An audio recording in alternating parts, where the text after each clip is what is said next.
dude, not everybody lives in the same playing field. You know, what may be stressful to me may not be stressful to you. Yeah. We all have different levels of stress. Like, you might not be able to fuel up your private jet that day, and that stresses you And out. that stresses you out. You know, and That is a stress for that person. because now they have $50,000 of jet fuel that they don't know what to do with. Exactly. You know, Yeah. I don't know. I'm reaching on that one, but yeah. But you get what I'm saying. I get it. Yeah. Hey guys, welcome back to the Less Say More podcast. I am Solange. I'm Ava.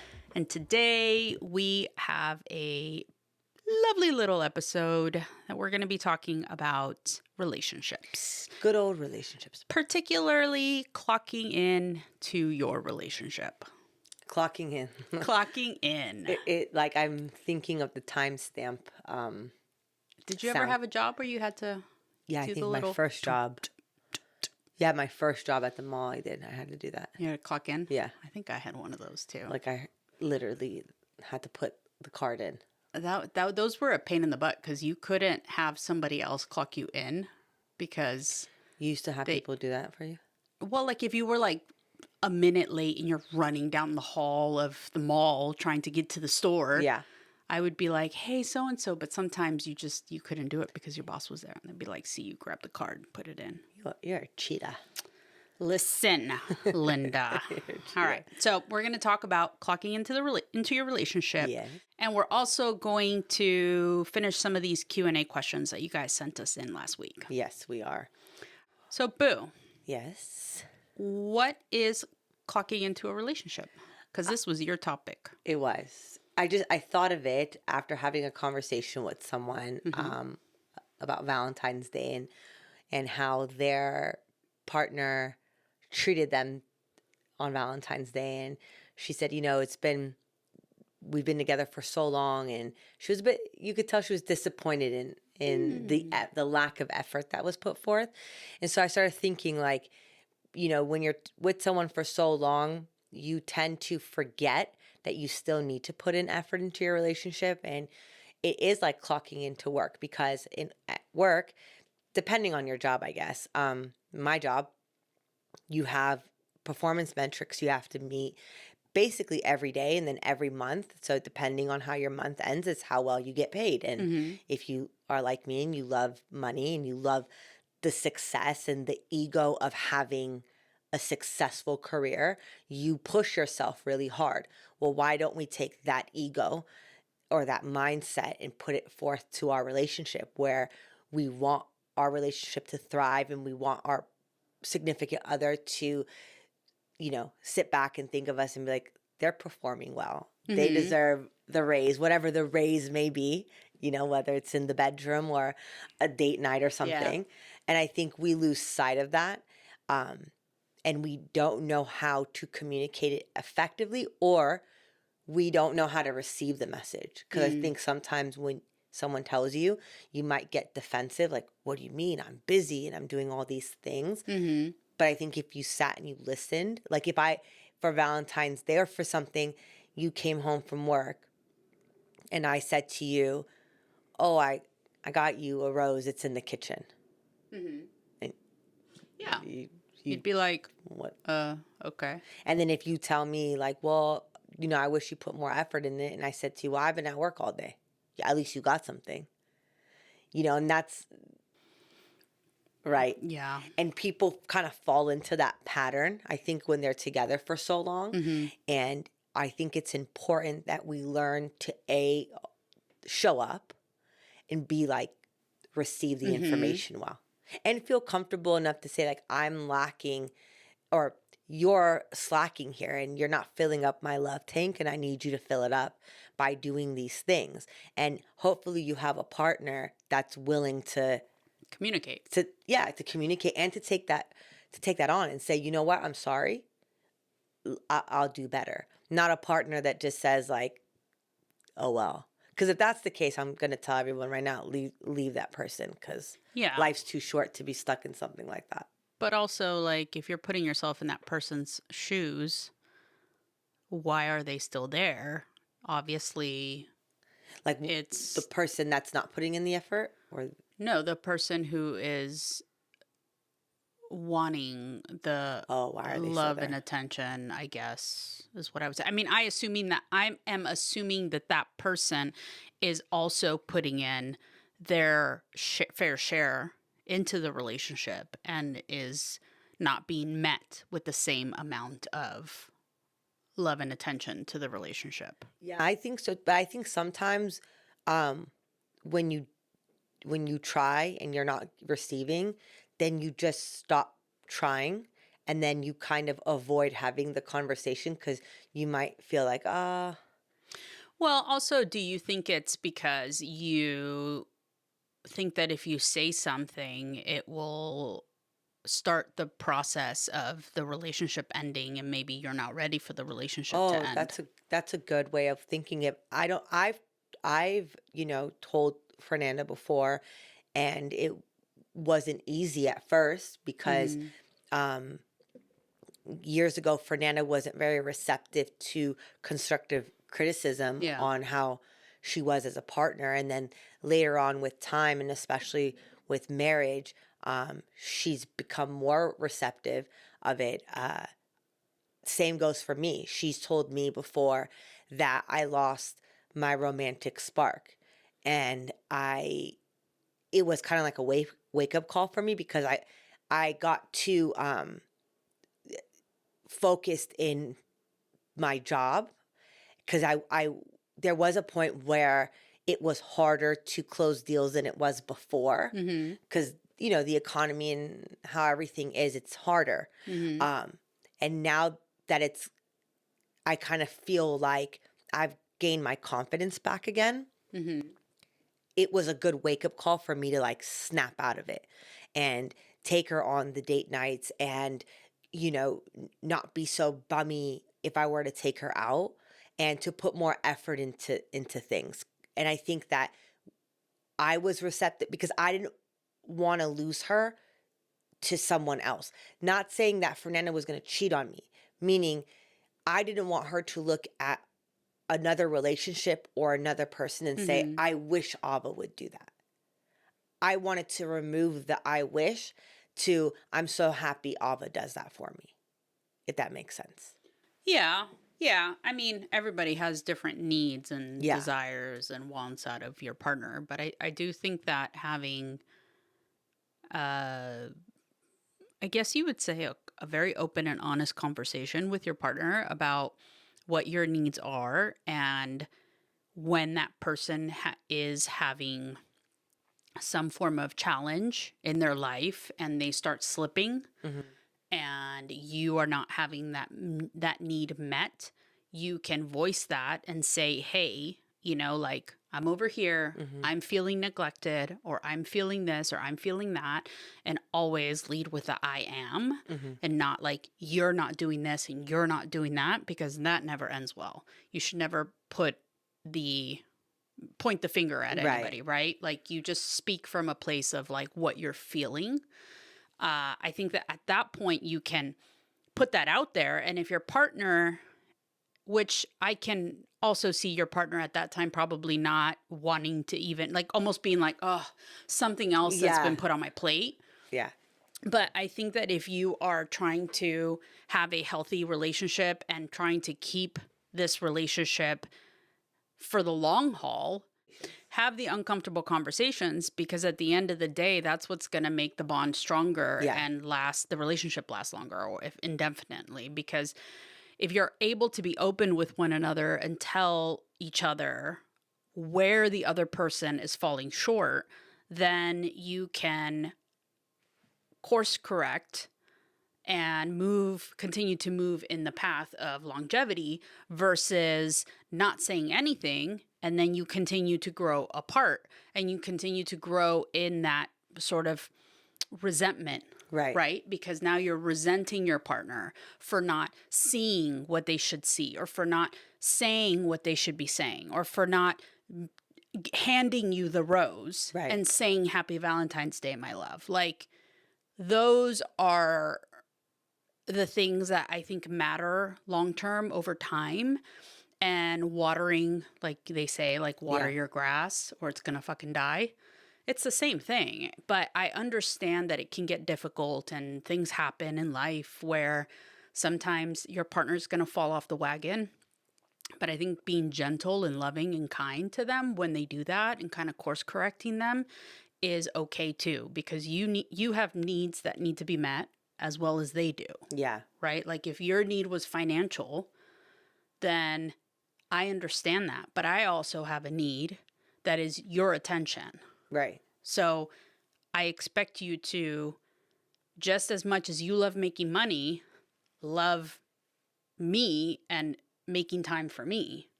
Yeah. And I also think that when you have that open communication or that honest communication, there might be something that the other person's going through. Like there was a time where I was disconnected because I was so worried about being good at my job. So I was stressed out and I did feel, I guess, a slight form of depression. And not that I expressed it to her, but if the conversation was brought up, I could have told her, like, you know what, while I am feeling depressed, I am feeling these different sorts of things on my shoulder. And I feel like I have to, you know, be successful for our little family to survive, Yeah. you know? And so you might learn something about your partner too if you guys both are comfortable enough with being vulnerable. Yeah. You know. Yeah. And I think that voicing things at times is very difficult for people because you're being vulnerable, but you're also not sure. It depends on what kind of partner you have. So if you have somebody who, I don't know, sometimes people who are very like, I don't want to say positive, but they're like very, like sometimes it's like you just want to be like, just sulk with me. Yeah, you don't Just you want them to just listen and you don't need their quotes of the day. yeah, like don't tell me everything's gonna be okay. Don't tell me that, like I don't want to hear that. You're receiving what you're supposed to receive. Yeah, like just tell me that this shit sucks. It's and messed up. It's messed up and that you understand. And you want to flip the table too. Yeah, and that you're there with me. Yes. We're in this misery together. And then you say, how can I help you? But we're going to get out of it. We're going to get out of it, but how can I help you? Yeah. What can we do? And then you start going into sort of solution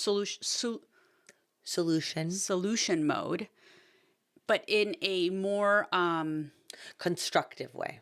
Yeah, but not so like, we used to be able to I finish don't each other's know. sentences. Oh my God. I don't want to say optimistic, but there's like just people who are like problem solving. Yeah, but they're like too much of a problem solver sometimes. Like when yes. things are too over the top. Like you're like, all right, I just need you to be like on my level. Like if we're sad, we're sad. Yeah, let's be sad together. Let's be sad together. And then tell me something positive in a few hours. Yeah, in a few hours after I've cried. Because let me cry. Yeah. The river. Please. And then there are the opposite, which that bring out that violin. That say, oh, poor you. Yeah, no. I was going to say the opposite where they go, like, well, why are you sad? Well, you have nothing to be sad about. Well, you have everything. Well, Yeah. And you're like, dude, not everybody lives in the same playing field. What may be stressful to me may not be stressful to you. Yeah. We all have different levels of stress. Like you might not be able to fuel up your private jet that day, and that stresses you out. And that stresses you out. And that is a stress for that person. Because now they have $50,000 of jet fuel that they don't know what to do with. Exactly. Yeah. I don't know. I'm reaching on that one, but yeah. But you get what I'm saying. I get it, yeah.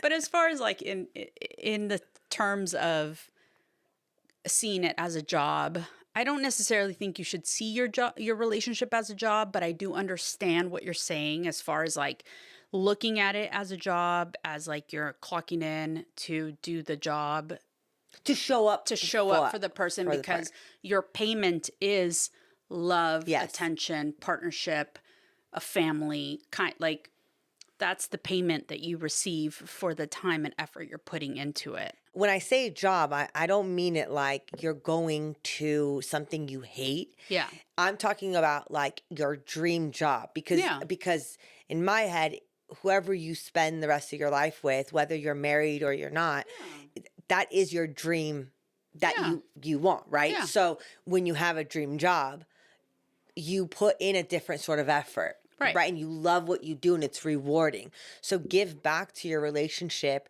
something, like love, like give it love so you could receive it back. Yeah. I also think that we live in a time when technology takes up all of our attention Yeah. on our free time, and we prefer to sit and scroll than to pay attention to the person we're with or spend time with the person that we're with, especially if you're, a generation that really loves technology. Like you grew up on that. So I think like there are a lot of women that have boyfriends that do nothing but play Right. Video video games. games. Yeah. People, you see partners at restaurants and they're both on their phones. Or you see them sitting on a couch and they're both on their phones. Instead of engaging with one another and having a conversation and saying, okay, we're going to sit down and we're going to have dinner Right. together, not in front of the television, and we're going to talk, because those are things that you do when you want to be avoidant of one another, right? Like I remember in my marriage, I would have dinner in front of the television all the time because it was me wanting to be avoidant, like I don't want to have conversations.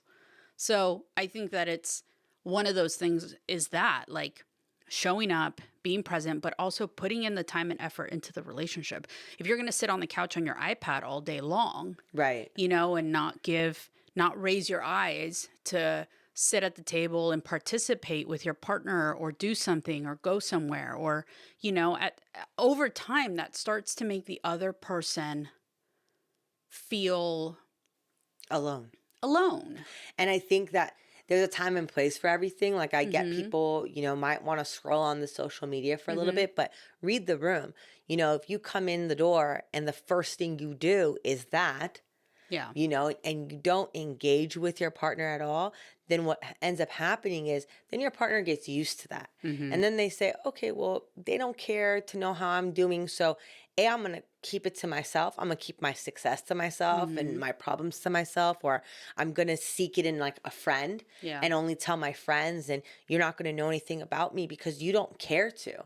And I think that people, they lose touch of that. And if it's brought to your attention and you still don't do anything about it, that's selfish, right? Because at the end of the day, whether you're married or you're in a relationship, you made the commitment to be with someone.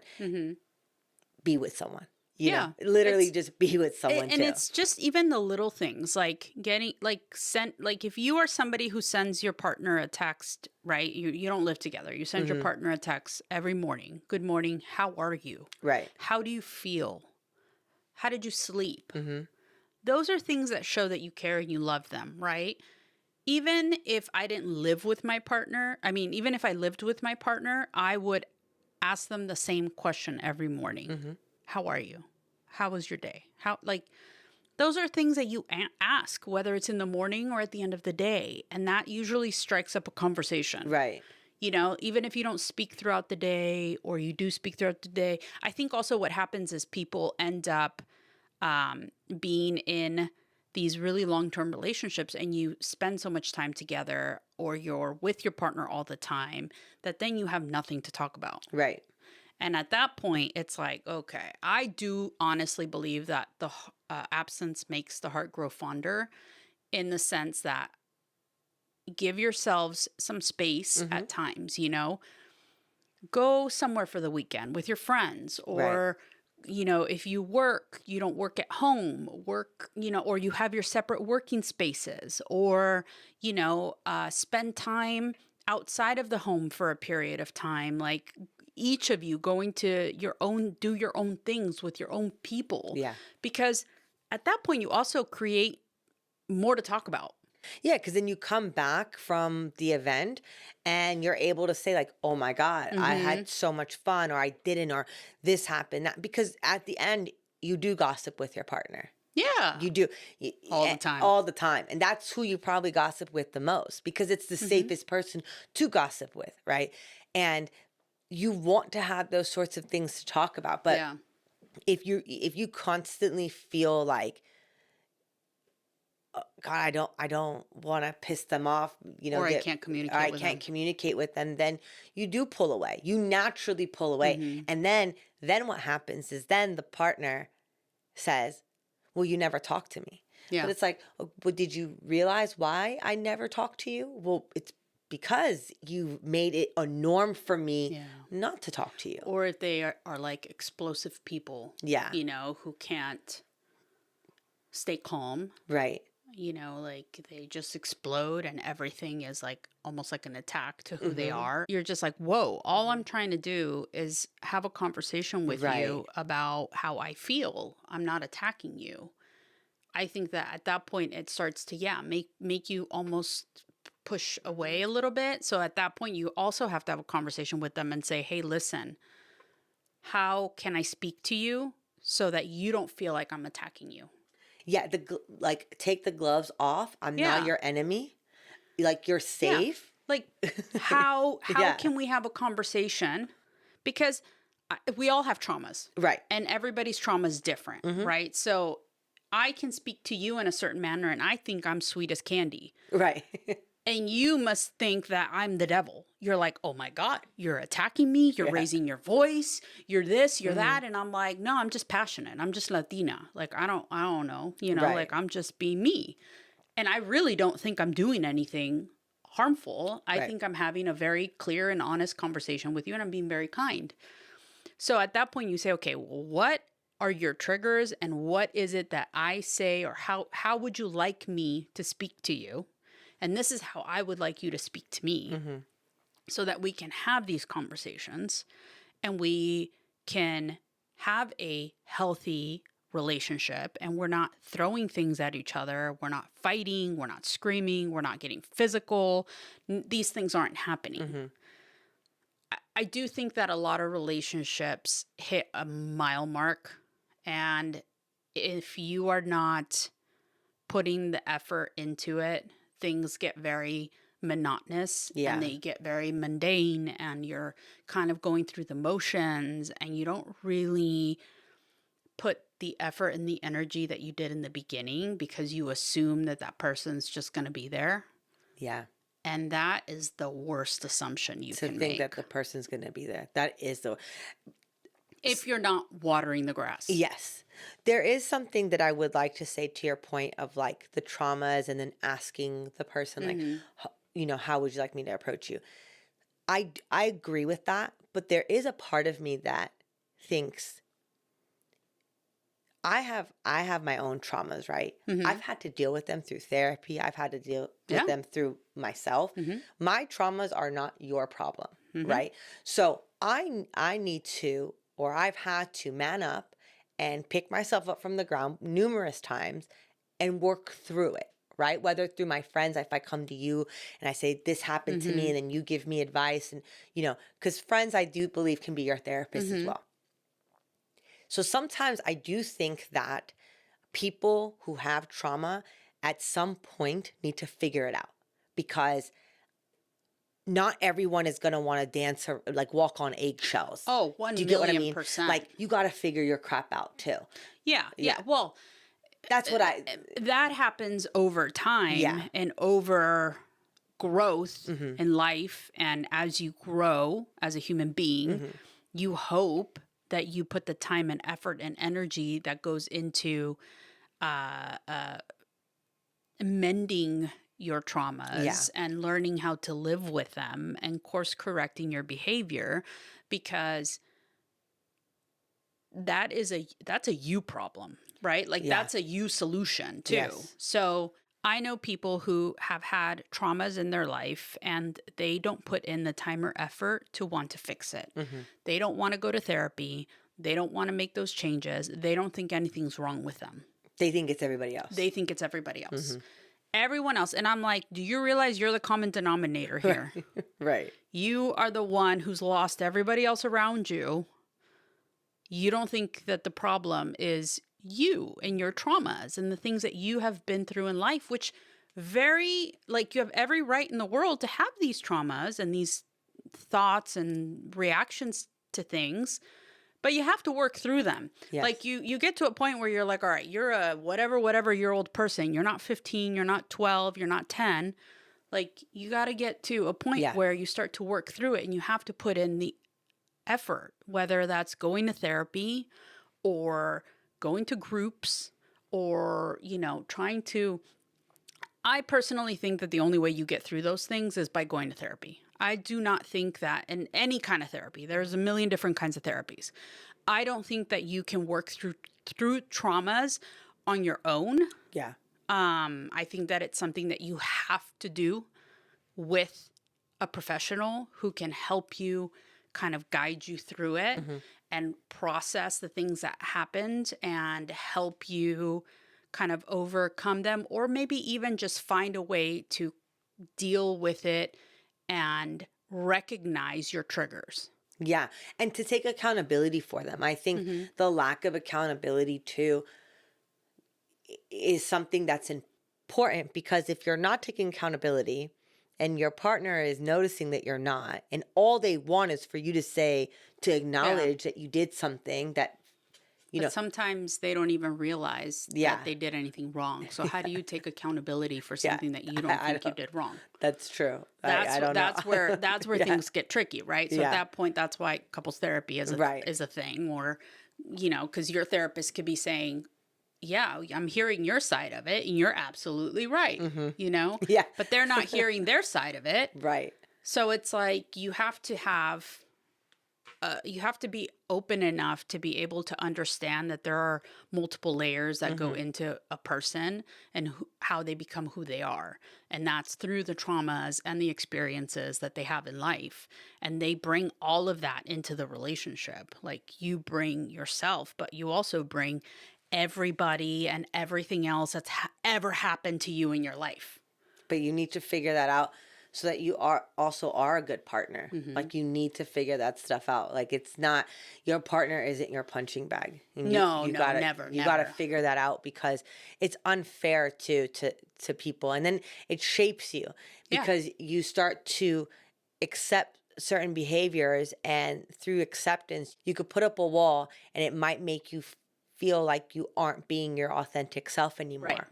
And you don't want that. That relationship starts to kind of break apart. Right. And that's when all the cracks happen, Right. and all the water that fills it, and it just gets all muddy, and you end up in a We don't want muddy. ton of problems. Yeah.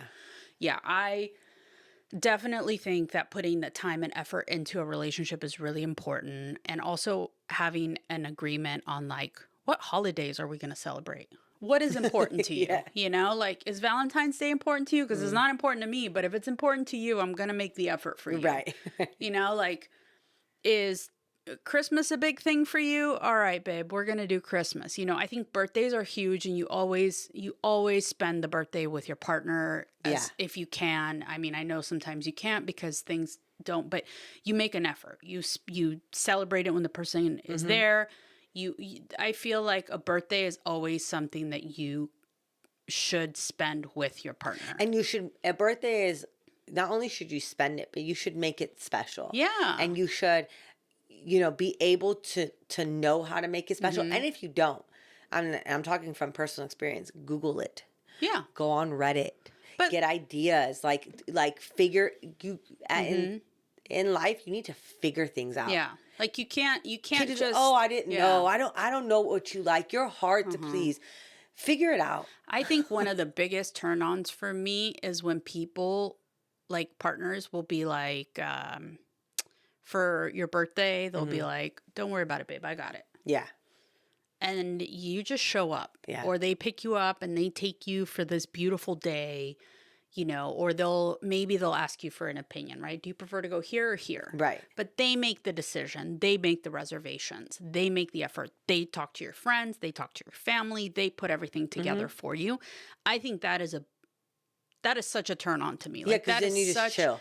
Yeah, but it's also like they show such an effort, and then what goes into it is you also see all the love and attention that they're giving you, but also that they pay attention to you, Yeah. right? Because they know that you've mentioned that you wanted to go to this place, or they know that you said that you wanted to have this item, or that you wanted to go, hang out with so and so, or Yeah. whatever it is. And at that moment in time, it's your opportunity to make those things happen. And you don't need a lot of money to do that. It could be anything as Yeah. simple as like making a beautiful dinner for them, and then they get home and you have dinner ready for them. And, if you can't afford a gift, you just write them a beautiful love letter.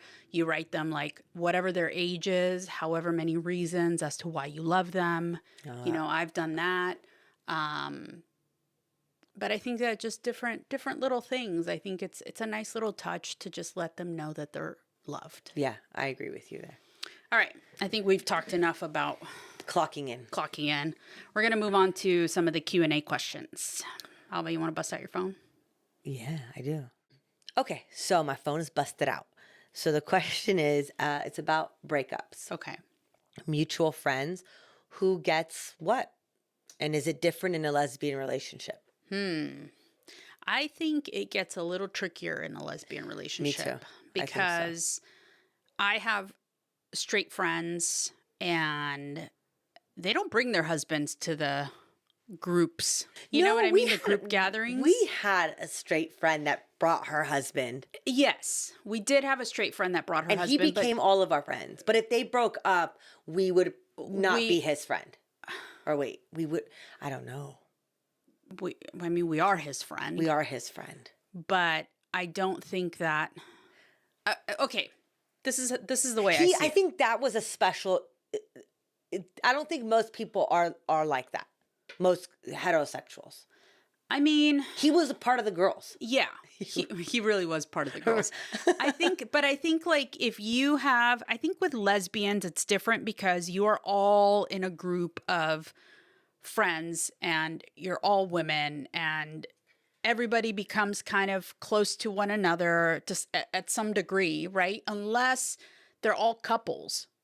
But in my breakups, right, I only inherited one of the friends because my ex wasn't feeding that friendship, and I was. Well, okay, so that's kind of like what happened with me and my friendships, that I gained friends from my ex because I also think it's because she wasn't feeding the friendships and the relationships, right? And I understand that the loyalty typically lies with the person who you are friends with, right? But what if you guys both met at the same time? Yeah, if you meet them at the same time, I don't know. I think this is a hard one. Okay, so when I broke up with my ex, I only inherited one, and then she didn't inherit any because I told my friends, no, I don't want you guys talking to her.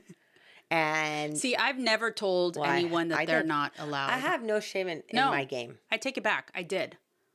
What? I did. I did tell when I got backstabbed by FF. Yeah, you did. I did tell a friend that she could not speak to that person anymore because she was my best friend. Yeah. And I was like, you cannot speak to that person anymore. I don't feel comfortable with it. And I didn't think it was right. But she was also really close to my ex. So that got really muddy. Yeah.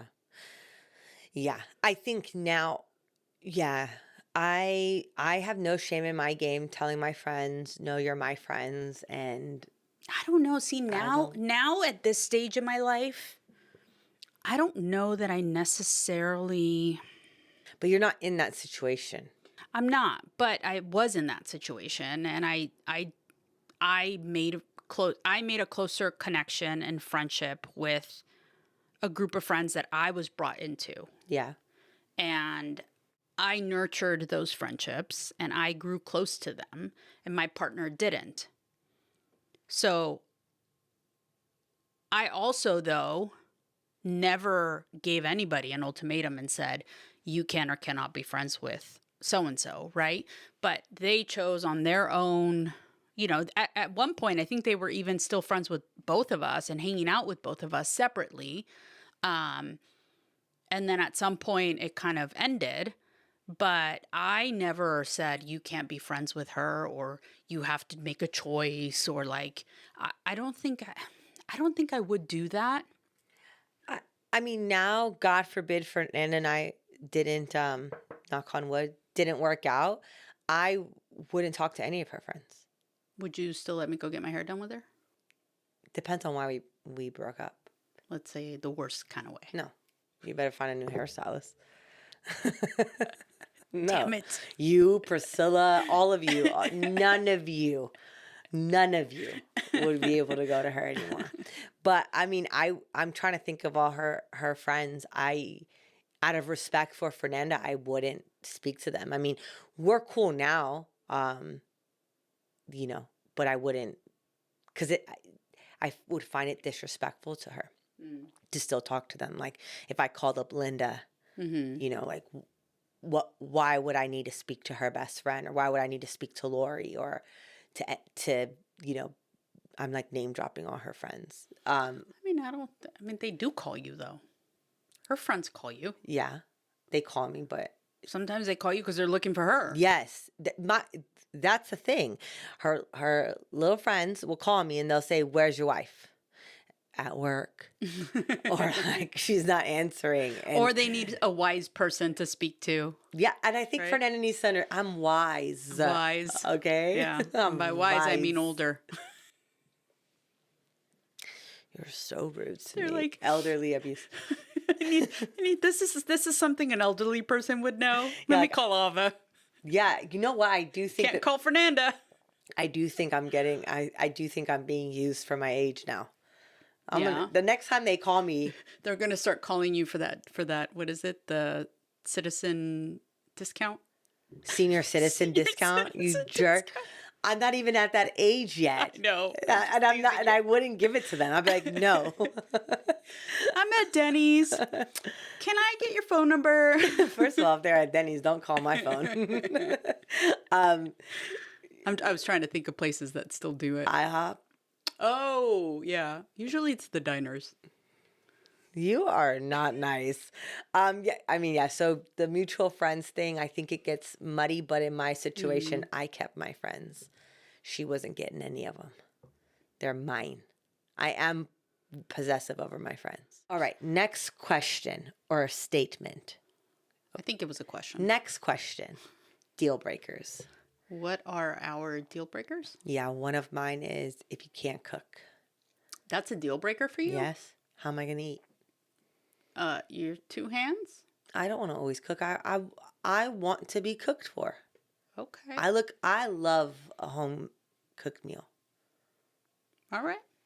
I think a deal breaker for sure would be somebody who's not out. Oh, well, yeah. I mean, yeah. That would be my number one deal breaker. Yeah. Like, you need to be out. Another deal breaker would be somebody who wears socks in the shower and in bed while having sex. Who wears socks in the shower? Deal breaker. Oh my God. All right. No socks. What if they're like dry fit socks? Gross. Also somebody who's like fully tattooed from head to toe. Deal breaker. Okay. Someone who wouldn't want to travel. Oh, for sure. Yeah. For sure. I definitely would want to be with somebody who, not saying that we need to like Yeah, take a trip every week or yeah, every no. month or every year, but well, every year. But definitely somebody who's more adventurous. Yeah. Someone who isn't like open-minded to learn new things. Oh, for sure. Yeah. I think that's a deal breaker. Someone who doesn't take accountability. What do you do if your girlfriend doesn't like your best friend or friends? Ooh. Ooh. If your girlfriend doesn't like your best friend or friends. That's a hard one. It depends on why they don't like them and how, if you see this relationship going further. If you don't see the relationship going further, who the hell cares? Like, who cares? Like, you don't like my friends, oh well. But but if you do. if you do, and you need to find out the why. Now, if they don't like your best friend because your best friend's like a cheater, and the fear is you birds of a feather flock together, then justifiably. I get that. But what if this is, I don't know. I don't agree with that Why? because just because my friend is not being faithful to whomever they're with doesn't mean that I'm going to do the same. That's true. That is true. Because when I was cheating, I was just a cheater. My best friend wasn't. Like, I don't necessarily believe that that is true. So you think if your best friend is a big old cheater, that doesn't make you wouldn't get influenced in any way? No, no, because So what would you do if your girlfriend was like, I don't want you hanging out with so and so? first of all, why? Because they're a cheater. What's your, well, I don't think that that's, but do you trust me? Oh, you would play the trust card. But it's true. Like, And I say, yeah, I trust you, but I don't trust your friend. that's on them. That's not me. Okay. Well, Like, I've been friends with people who they have cheated and they have been, they do stuff and I don't do it. I'm not there to partake in what they're doing. that's true. So, no, I don't agree with that. But I do think that if your partner doesn't like your best friend for whatever reason, and whether it's because sometimes your partner doesn't like your best friend because your best friend mistreats you, right? Or Okay. they're not being a good friend to you, or they have, I don't know, done things to hurt you in a lot of ways. And because they are your partner, you vent to them and you tell them these things, right? Yeah. Same as the roles reversed, right? Like, I come to you and I tell you all these things about my partner, and then you start to acquire a taste about my partner. And now you're like, well, I don't really like her because I don't like the way she's treating you, or I don't Yeah. like what she does to you, right? And at that point, you're like, okay, now I've created this like rift between these relationships and these friendships between my partner and my friend, because all they're thinking about is all the wrong that they've done. So I don't know. I think it gets a little tricky there, because at the same time, you should tell them all the good that they do too, so that you're kind of evening the playing. You're balancing it out. balancing it I out. agree with you there. And also, I think that there are things that maybe you just don't share Yeah. because you don't want to feed that seed. But again, if they're your best friend, then they understand and they're going to support you no matter what. And if they're your partner who wants to be with you long term and in a healthy relationship, they know how much your friend means to you. So then they make an effort as well. Yeah, I agree. Like, I think that if both people matter to you, I think that at some point you're just going to have to let that water pass under the bridge and move forward and say, okay, I love this person so much though, so I'm going to make the effort with their friend. Yeah. And we're going to get along, and maybe we'll move past this, and maybe it'll just be like water under the bridge if it was an incident, or if it was like something that they did to the partner that they didn't like or whatever, and vice versa. Right. And you kind of move past it. If it's something that happens that I think is irreconcilable, I went for it and I did not deliver. Irreconcilable? No? Irreconcilable. Yeah, whatever that is. You then have to make a decision, right? Like, what do you do? Because at that point, you have to Things would be decide. awkward. Yeah, and you have to decide, and you have to break that awkwardness. Yeah, and then like if you want to get together for dinners and stuff, it'd be hard to manage. Yeah, that's all why that. you have to break the Yeah, awkwardness. you got to figure it out. You got to figure it out. You got to break the awkwardness, make it all okay again. Yeah. And then slowly but surely, I feel like things eventually start to, Yeah, fizzle out. I agree. Next question. What do you do if your friend is lying about her relationship? Lying how? They weren't specific on how, but like lying, like not telling you that they're in a relationship, I'm assuming. I think that if you're in some sort of situationship and you're not willing or wanting to be out with it for whatever reason, that is that person's prerogative to tell or not to tell, and tell when they're ready to tell. I think that some people don't speak about things for multiple reasons, whether it's they're not sure of where the relationship is going, so they don't want to tell people yet, or they, are not willing to be out yet because they don't have, whatever mutual agreement they have with each other about wanting to be out. I don't know. I think that there's a lot of different reasons. I think sometimes people want to see where things go first and then they, open up to their friends. I don't know what that question is specific to. What if you're lying about your relationship or you're keeping it from your friend? Mm-hmm. Your friend finds out, however they find out, and it's not through you. Would your friend have every right to be hurt? Especially if they consider themselves a close friend of yours. That's a hard one. I think that's justifiably. I think it's justified to be hurt. I mean, I understand that the person would be hurt. Mm-hmm. I also understand that the other friend has their reasons as to why they didn't share. So I would hear them out, Mm-hmm. and I would be like, okay, why, what happened? Why didn't you tell me? Why have you held this on? Maybe that friend isn't a trustworthy friend. So then why are they your friend? But no, you have all different kinds of friends. And sometimes there are friends that are gossipy or chismosas, and they're the kind of friends that like you can tell them a lot of things, you can have the best of times with them, they're ride or die, but you don't tell them certain things unless you want the whole village to know. Okay, fine. Those are the friends that aren't expecting to hear the news. But what about the friend that isn't that is close to you, and then she finds out another way and she's hurt, and then the explanation is, well, I didn't know where the relationship was going, so I didn't want to tell you. But for them, they feel hurt because they're like, but it doesn't matter, I'm your friend. Like, yeah, I get it. Maybe the person who didn't tell them didn't want to feel judged. Maybe they thought, I respect you so much and your opinion that I didn't want to feel judged, and I didn't know how to tell you or when to tell you, or, so I kept it to myself for a period of time, and I'm sorry you found out this way, but I X, Y, and Z. Okay. Fair enough. I think that there are different ways that this plays out, and there are different ways that one can approach it. Yeah, there are different ways. Yeah. But I don't know that I would be mad. I would probably be a little hurt, but I don't know that I'd be mad. I would be hurt, and I think depending on their reasoning and how intense the situationship is, yeah, I think that would determine. But what if it's like a really sticky situation, and you So you could have told me so I could help you unstick it. Duh, what do we, Okay. Unstick it.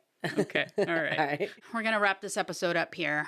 Yes. And we will catch you guys on the next one. Thank you so much for tuning in. Later, booze. Later, booze.